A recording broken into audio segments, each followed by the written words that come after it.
वाह क्या बात है जियो कि अरे चश्मा लगा के हैंडसम लगा तारू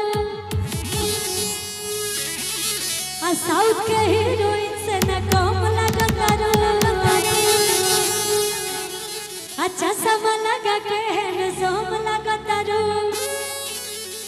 आ साउथ के हीरोइन से न कम लगा तारू। हम आप ही को दिल दे देते हैं कि तारे के दिल हम दे अवे करे जत तो कम लगा तारू तारे के दिल हम दे अवे करे जत तो कम लगा तारू।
एक दुखिया बेचारी अपना दुख बता रही है हम सभी से आप सभी से कैसे कह रही है कि पिया बा करिया बाहुला फेंके रोज थरिया बाहुला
बच्चा है जिसको डांस करने आता हो हमारे सुपौल के शेर है कोई जरा मंच पे भेज दीजिए तो अगर है कोई तो भेज दीजिए अब नहीं है तो क्या कर सकते हैं अब सुपौल के शेर बोल दिए हैं तो इतने सारे लोग में कोई तो होगा शेर नहीं आप बहुत बड़े हो जाएंगे बच्चा चाहिए छोटा बच्चा चाहिए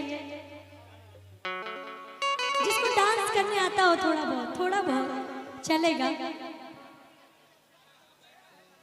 क्यों नहीं खे आ जाओ जियो मेरे सुपौल के शेर। हिम्मत तो देखिए, एक बार ताली बजाइए।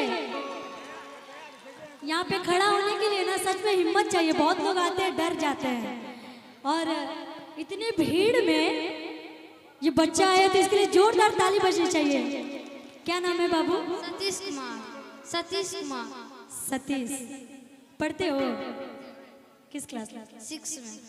अच्छा, अकेले आए हो प्रोग्राम? नहीं, पापा भी आए। अच्छा, पापा जी आए हैं। पापा जी को यहीं से प्रणाम है। और पापा जी किधर है? अच्छा, पीछे भीड़ में पापा जी हैं। अंकल जी हमारे प्रणाम है यहीं से आपको।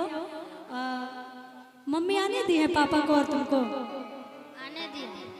क्या बात है। मम्मी के लिए भी ताली बजा दीजिए। इतनी रात को भाई पापा और बाबू दोनों को देखने के लिए भेजिए तो ये भी हिम्मत वाली बात है। डांस करने आता है जी?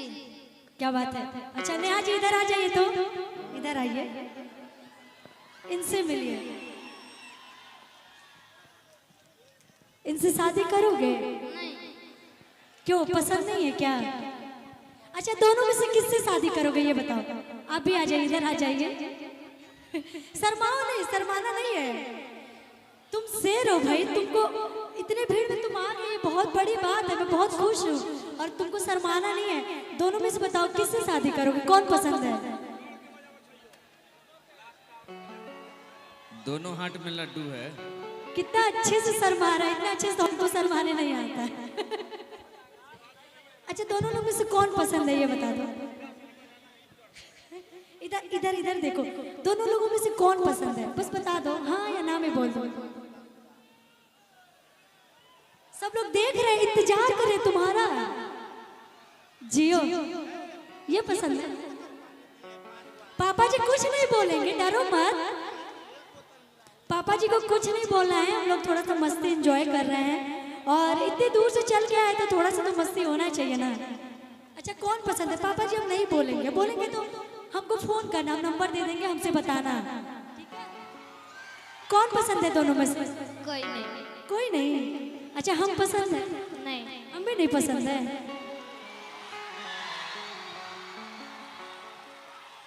खुशी जी, मामला इतना है, जी ये बच्चा जो है इस मझधार में फंसा है, अपनी मौसी को कैसे कुछ बोल सकता है ना? कोई बात नहीं, मजा आ रहा भाई, आइए।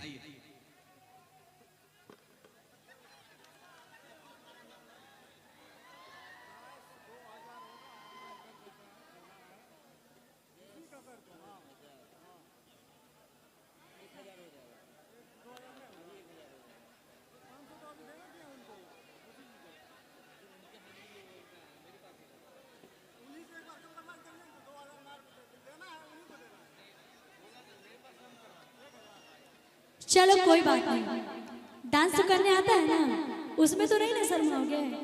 नहीं ना, चलो फिर डांस करते हैं। आइएगा भैया,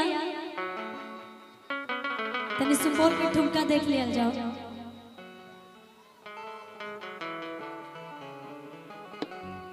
कि पिया बा करिया बा रामा, आ फेंक रोज थरिया बा रामा।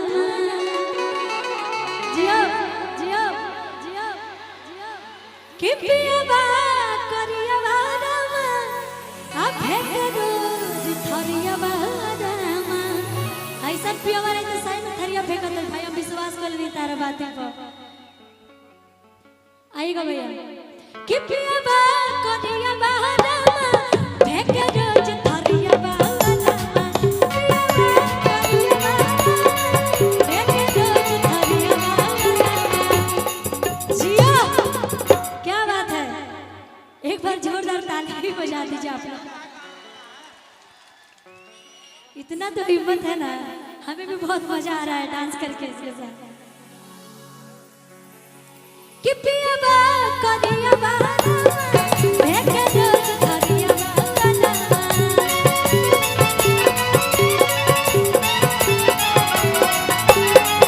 पिया बा करिया बा रामा, फेंक रोज थरिया बा रामा।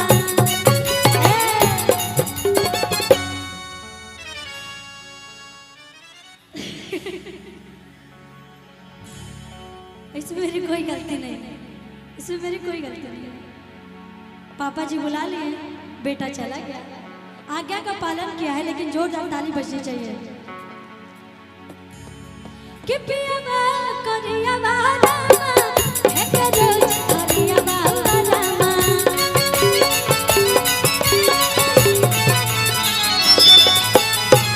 पिया बा करिया वाला है करो करिया वाला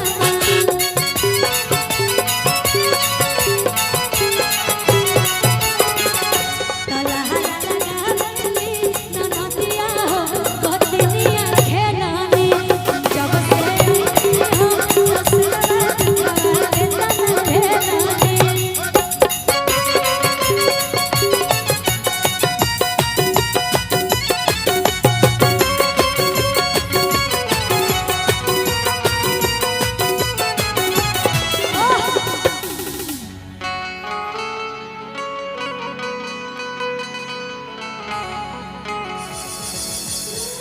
क्या बात है भैया।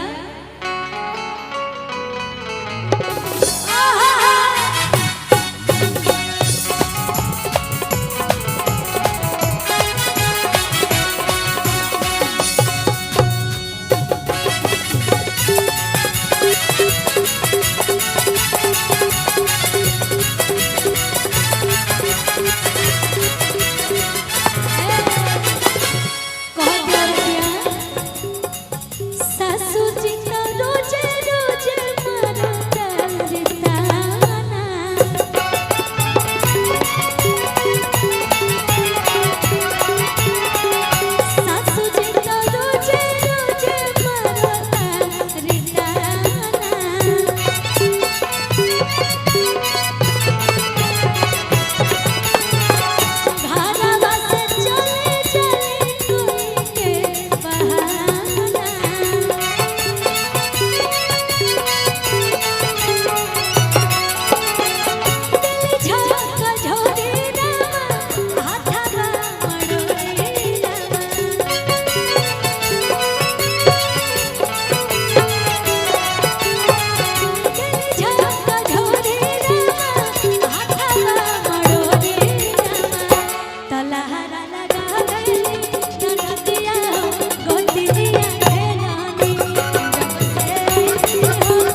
एगो बहुत ही अच्छा लाइन याद आ गया हमके कि और अटसन कोइलू तो गिल कोई देहलू। क्या स्माइल है आपकी। अपन भोरे कोइलू तो खोड़ भी छोलोइलू।